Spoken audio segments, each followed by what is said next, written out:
सम्मानित शिक्षक साथियों, जय हिंद।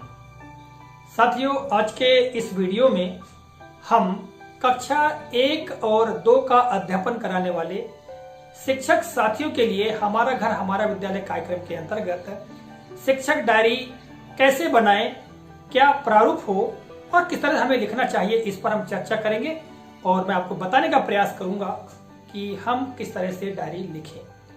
साथियों, कुछ शिक्षक साथियों ने मुझे कमेंट करके पूछा है कि सर, हम कक्षा 1 और 2 पढ़ाने वाले शिक्षक साथी अपनी डायरी कैसे संधारित करें। तो साथियों, आपके ही निवेदन पर प्रस्तुत है आज का यह वीडियो, आज की यह जानकारी। जैसा कि आप यहाँ देख रहे हैं, शिक्षक डायरी कक्षा 1 और 2 हमारा घर हमारा विद्यालय, यहाँ पूरा प्रारूप मैंने खींच करके रखा है। साथियों, जैसा कि आपको ज्ञात है, कक्षा 1 और 2 के विद्यार्थियों के लिए दक्षता उन्नयन कार्यक्रम का संचालन नहीं हो रहा है और पूर्व में राज्य शिक्षा केंद्र के द्वारा दिशा निर्देश भी दिया गया है कि हम बच्चों की जो पाठ्यक्रम है, उनका जो अकादमिक पाठ्यक्रम है, उसके आधार पर ही उनकी पढ़ाई को अनवरत रूप से जारी रखें। और साथियों, इसी बात को ध्यान में रखते हुए मैंने डायरी में व्यवस्था भी की है कि हम किस तरह से डायरी बना सकते हैं। तो साथियों, प्रारंभ करते हैं। जैसा कि आप यहाँ देख रहे हैं, मैंने इस ग्रीन बोर्ड पर पूरे खंड खींच लिया है। सबसे पहला खंड क्या होगा? दिनांक व दिन का। ठीक है, यानी इस प्रारंभ में हम दिनांक और दिन लिखेंगे, अर्थात जिस तारीख की भी हमको डायरी लिखना है उस पर एक खंड होगा प्रारंभ में। इसके पश्चात साथियों, यहाँ पर आप देख रहे हैं, यहाँ एक बड़ा सा खंड है। उस बड़े खंड में 5 मैंने खंड दिए हैं और इसमें आप देखेंगे तो आज दिवस के लिए पाठ्य वस्तु, अर्थात जिस दिनांक की हम डायरी का लेखन कर रहे हैं, जैसा कि आप यहाँ देख रहे हैं, जिस दिनांक की डायरी हम लेखन कर रहे हैं, है ना, उसके लिए उस दिनांक के लिए यहाँ पर क्या पाठ्य वस्तु होगी उसके बारे में मैंने विवरण दिया है। तो देखिएगा, यहाँ पर जो पहला खंड है वो डिजिलेब वीडियोस। जैसा कि आपको जानकारी है कि प्रति दिवस व्हाट्सएप ग्रुप में डिजिलेब वीडियोस प्रसारित होते हैं, कक्षा 1 और 2 के लिए भी, 3 से 5 के लिए, 6 से 8 के लिए। ठीक है, तो कक्षा 1 और 2 के लिए डिजिलेब वीडियोस में क्या क्या पाठ्य वस्तु थी, है ना, उन वीडियोस की विषय वस्तु को हम यहाँ पर लिख लेंगे। इसके बाद बात आती है रेडियो स्कूल की। प्रति दिवस भी रेडियो स्कूल में कक्षा 1 और 2 के विद्यार्थियों के लिए कार्यक्रम प्रसारित होता है ना, और कौन सा कार्यक्रम प्रसारित हुआ, है ना, और उसमें क्या पाठ्य वस्तु थी, उसका विवरण हम यहाँ पर लिख सकते हैं। साथियों, आपको ज्ञात होगा कि रेडियो स्कूल में बच्चों की पाठ्य पुस्तकों से संबंधित जो जानकारी है वो प्रसारित हो रही है और इसी का विवरण मैंने आगे भी दिया है कि अकादमिक पाठ्यक्रम के अंतर्गत हिंदी, अंग्रेजी और गणित। साथियों, बच्चों की जो पढ़ाई है हम जो अकादमिक पाठ्यक्रम उसके आधार पर जारी रख सकते हैं।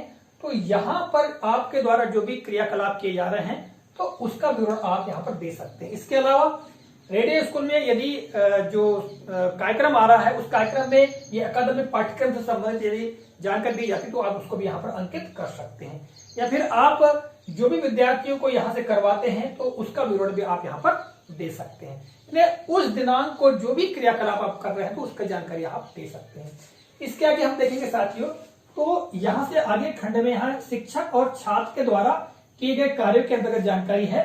तो यहाँ पर देखिएगा, इस खंड में संपर्क किए गए विद्यार्थी, यानी यहाँ पर संपर्क कितने विद्यार्थी आपने किया है उनकी जानकारी आएगी, यानी उन विद्यार्थियों का नाम आ जाएगा। जैसा कि यहाँ लिखा हुआ है, विद्यार्थी या पालक का नाम, यानी जिस भी विद्यार्थी आप संपर्क कर रहे हैं, ठीक है, या फोन करके कर रहे हैं तो पालक से आप बात करेंगे, है ना, तो उनका नाम यहाँ पर आ जाएगा। और यहाँ पर देखिए छोटा सा खंड मैंने बना दिया है कि व्यक्तिगत संपर्क किया है या फोन पर संपर्क किया है।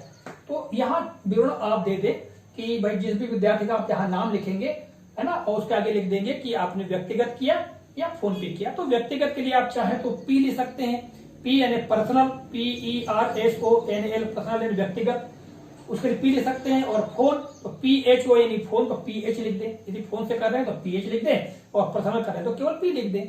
तो इससे स्पष्ट हो जाएगा कि हमने इस विद्यार्थी से संपर्क कैसे किया है।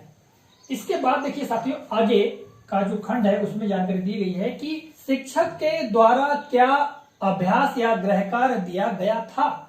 यहाँ पर जो खंड है इसमें ये आपको भरना है कि आपने विगत दिवस, यानी जैसे आज की डायरी लिख रहे हैं, मान लो यहाँ दिनांक आज की डायरी है, तो इसके पहले कल की तारीख में आपने क्या बच्चों को गृह कार्य दिया, अभ्यास कार्य दिया था, तो हाँ या नहीं आप यहाँ पर लिख सकते हैं। ठीक है, यदि आपने अभ्यास या गृह कार्य दिया था तो फिर यहाँ अगला खंड आ जाएगा, क्या विद्यार्थी ने अभ्यास या गृह कार्य पूरा किया, हाँ या नहीं। यदि आपने अभ्यास कार्य दिया था या गृह कार्य दिया था तो, या फिर जो भी निर्धारित जो अभ्यास कार्य है बच्चों के लिए, उस निर्धारित अभ्यास कार्य को क्या बच्चे ने पूरा किया है। जैसा कि हमारा घर हमारा विद्यालय कार्यक्रम के अंतर्गत जो समय विभाग चक्र दिया गया है, उस समय विभाग चक्र के अनुसार भी यदि विद्यार्थी कार्य कर रहा है तो हम यहाँ पर हाँ लिख सकते हैं। यदि नहीं कर रहा है मान लिया जाए, या जो भी आप कार्य दे रहे हैं या जो पूर्व निर्धारित कार्यक्रम है वो यदि बच्चा कर रहा है तो यहाँ पर हाँ, नहीं कर रहा है तो नहीं आ जाएगा। अब जब बच्चा नहीं कर रहा है उसके बाद क्या आएगा, अगला खंड यह है कि शिक्षक के द्वारा दिया गया फीडबैक। बच्चा कर रहा है या नहीं कर रहा है, यहाँ तो नाम है तो प्रत्येक बच्चे के लिए आप यहाँ पर हल्का सा फीडबैक दे सकते हैं कि बच्चे ने क्या अच्छा किया नहीं किया है। आप प्रशंसा भी यहाँ बच्चे की लिख सकते हैं, ठीक है, या यहाँ पर सुझाव लिख सकते हैं। यदि जो बच्चा नहीं कर रहा तो उसको सुझाव लिख सकते हैं, है ना। तो यही सुझाव या जो प्रशंसा कहना चाहिए, आप बच्चे को जो प्रोत्साहन दे रहे हैं तो वही आप फीडबैक के अंतर्गत आएगा। और आगे देखेंगे तो रिमार्क का खंड है।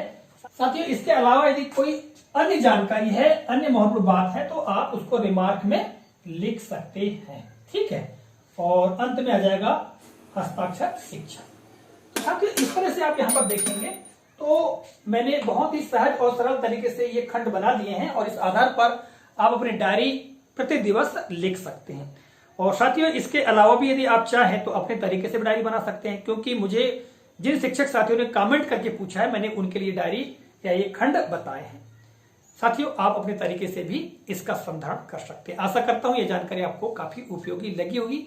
इसी के साथ इस कालखंड से मैं विदा लेता हूं। अगले कालखंड में पुनः आपसे मुलाकात होगी। तब तक के नमस्कार, जय हिंद, वंदे मातरम।